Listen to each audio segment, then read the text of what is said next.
Hello, listeners. Welcome to Whisper Tales. Today's story is Political Betrayal, Insider's Story of Deceit and Revenge. Senator James Caldwell had spent 2 decades building his career, rising from a grassroots activist to one of the most influential politicians in the country. His platform was built on integrity, reform, and rooting out corruption. But politics was a world of hidden knives, and Caldwell had failed to see the ones aimed at his back. His closest allies, Senator Richard Monroe, Chief of Staff Evelyn Drake, and corporate lobbyist Victor Harrington, had been by his side for years. They had shaped policy together, won elections together. But now they had turned against him. A false corruption scandal erupted overnight. Fabricated evidence, leaked bank statements, and manipulated emails painted Caldwell as the very thing he had fought against, a crooked politician. Within days, he was forced to resign in disgrace. But Caldwell knew the truth. This wasn't about justice. It was about power.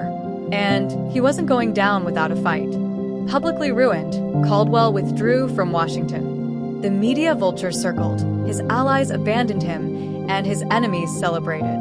But he wasn't broken. With the help of his only remaining loyal aide, Maya Torres, he began investigating the betrayal. What he found was worse than he imagined. Monroe, Drake, and Harrington weren't just corrupt.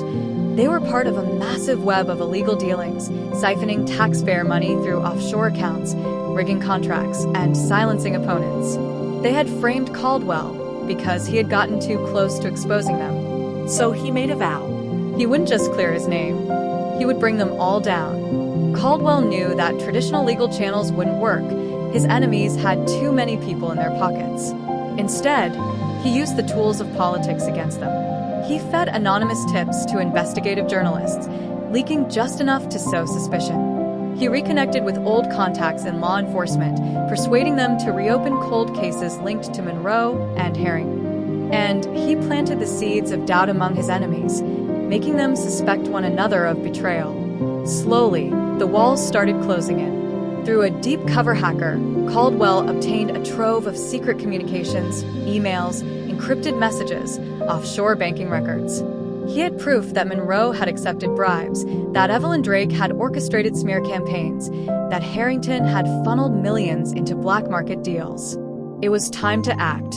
On the anniversary of his resignation, Caldwell made his move.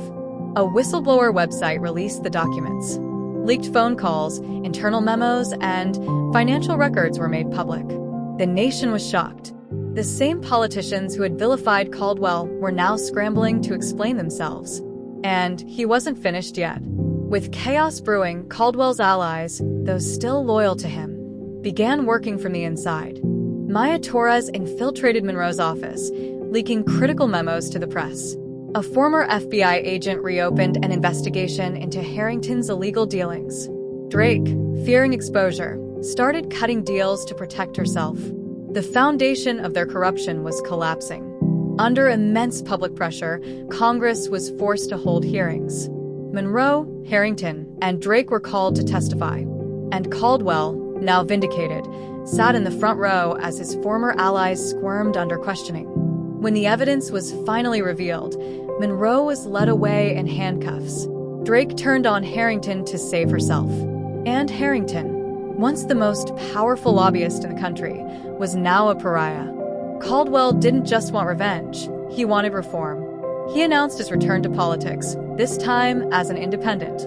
With public support behind him, he launched a campaign focused on anti-corruption laws, ensuring that no one could ever be betrayed the way he had been. And this time, there would be no knives in the dark. On election night, Caldwell stood before a crowd of supporters.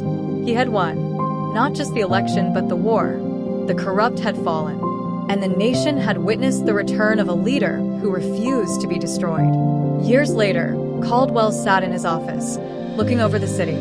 His enemies were gone. His laws had reshaped the system, and the lesson was clear. If you betray a man like James Caldwell, you better make sure he never gets back up, because when he does, he'll burn your entire empire to the ground.